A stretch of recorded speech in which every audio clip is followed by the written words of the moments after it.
আপনার যদি কাজ জানা থাকে আপনার কখনো রিজিকের জন্য চিন্তা করতে হবে না। আল্লাহ যদি চায় এই কাজই আপনাকে অফুরন্ত রিজিকের ব্যবস্থা করে দিবে। বিশ্বাস করেন, একটা সময় গেলে দেখবেন যে হয়তো আপনার ফ্যামিলি পার্সন, আপনার বাবা মা ভাই বোন হাজব্যান্ড সবাই হয়তো আপনার সাথে কোনো না কোনো ওয়েতে বিট্রে করে ফেলবে, কিন্তু কাজ কখনোই আপনার সাথে বিট্রে করবে না।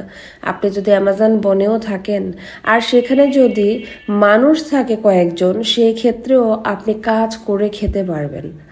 আপনি কখনো রিজিক নিয়ে আপনার টেনশন করতে হবে না, বাট সেটার জন্য অবশ্যই আল্লাহ চাইতে হবে। আমি আমার লাইফে খুব ছোট থেকেই কিছু না কিছু কাজ সবসময় করে গিয়েছি, যেটার জন্য আমার আর্নিং এর ব্যবস্থা সবসময়ই ছিল। আমার এই কাজ দিয়েই আমি আমার অনেক ছোট বড় অনেক ধরনের স্বপ্ন ফুলফিল করেছি, আলহামদুলিল্লাহ। কিন্তু কখন যে এই মেকআপের কাজটাতে আমার এত ভালো লাগা তৈরি হয়েছে, আর কখন আমি এই মেকআপের কাজ থেকে আমি মানসিক প্রেশার নেওয়া শুরু করলাম, ফিজিক্যালি প্রেশার নেওয়া শুরু করলাম, টেনশন নেওয়া শুরু করলাম যে আজকে আমি 2টার জায়গাতে 10টা ব্রাইড বুকিং নিয়ে নিচ্ছি, আমি করতে পারতেছি। বাট আমি আসলে বুঝতেই পারিনি এই প্রেশারগুলো আমি কখন নিয়ে নিছি। আজকে 5 বছর র্যান্ডম কাজ করার পর আজকে আমার ঘাড় থেকে হাত পর্যন্ত হাড় ক্ষয় হয়ে গিয়েছে। একটানা দাঁড়িয়ে থাকতে থাকতে আমার পায়ের যে হাড়ের অংশটুকু ক্ষয় হয়ে গিয়েছে। হাঁটুর কাছে যে একটা ক্যাপ থাকে সেই ক্যাপের জায়গাটা প্রেশারের কারণে নড়ে গিয়েছে। সো এই প্রেশারগুলো আসলে মানুষ দেখে না।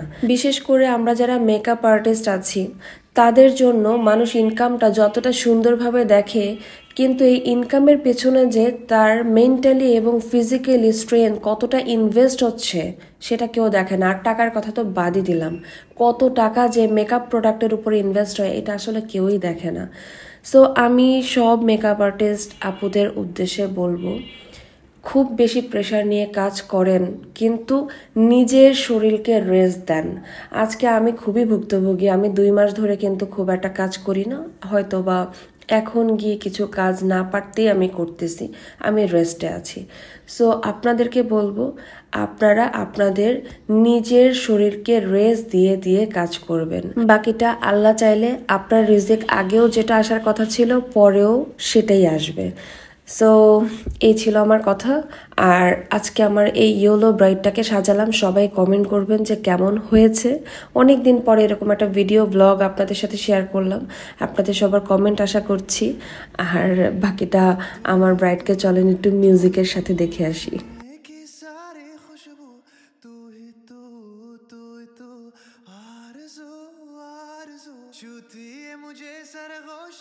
বলো কেমন লাগতেছে তোমাকে? হ্যাঁ, অনেক সুন্দর লাগতেছে, অনেক অনেক ভালো লাগতেছে।